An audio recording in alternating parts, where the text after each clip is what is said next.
Hey, what's happening? What's going on, everybody? My name is Matthew. In case you don't know who I am, I want to welcome you to my YouTube channel. I started this in order to help each other learn technical analysis. There's also a free chat room, which is the first link in the description, where we have almost 3,000 people talking about technical analysis for stocks and crypto.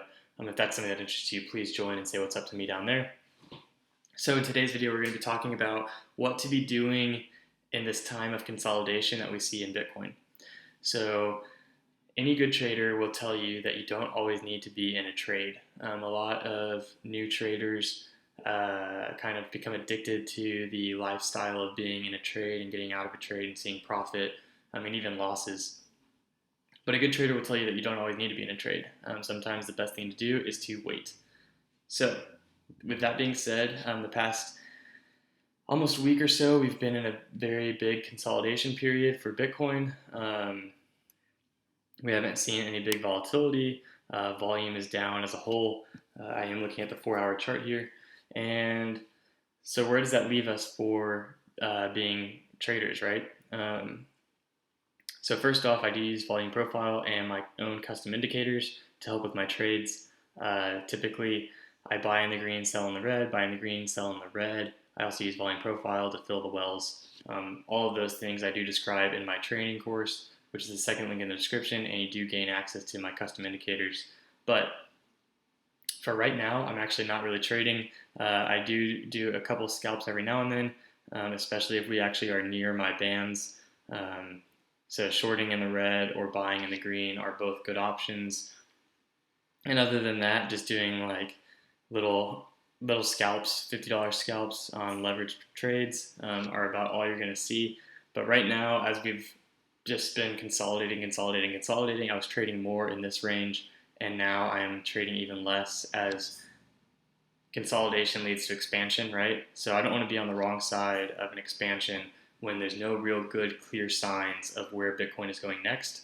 Knowing the way that BitMEX operates and just crypto in general, we'll probably see some crazy wick action either way to clear out stops, and then an explosion in the other way.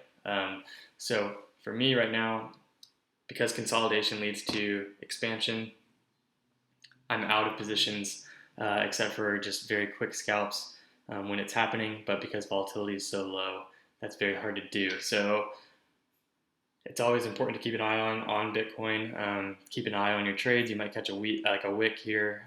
So like a wick to 66.75 would be potentially a great short, or even like a long to 6,400. Just putting in a crazy order that might get filled and take you back up to the mean that we've been operating in here lately.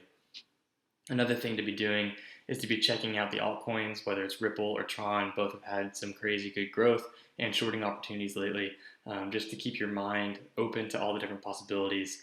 But of course, as I always preach on this channel, Bitcoin is key, so just always keep your eye on the Bitcoin channels and really get ready for some crazy expansion that we're going to have soon after all of this consolidation, whether that be in the downwards or upwards direction. We don't really know yet. A lot of theories saying we're going to press down and then explode up. But just a couple key levels that we need to be breaking through are that 6,800 number and that 66,000 number are both very key levels that we either need to blow through either way in order to see a new bottom or a new top. And until then, we're kind of entering that stable range. So I hope you have a great rest of the day. Come say what's up to me in the chat. Come be a trading student of mine and get access to the indicators through that second link. And I hope you have a great rest of the day. Peace.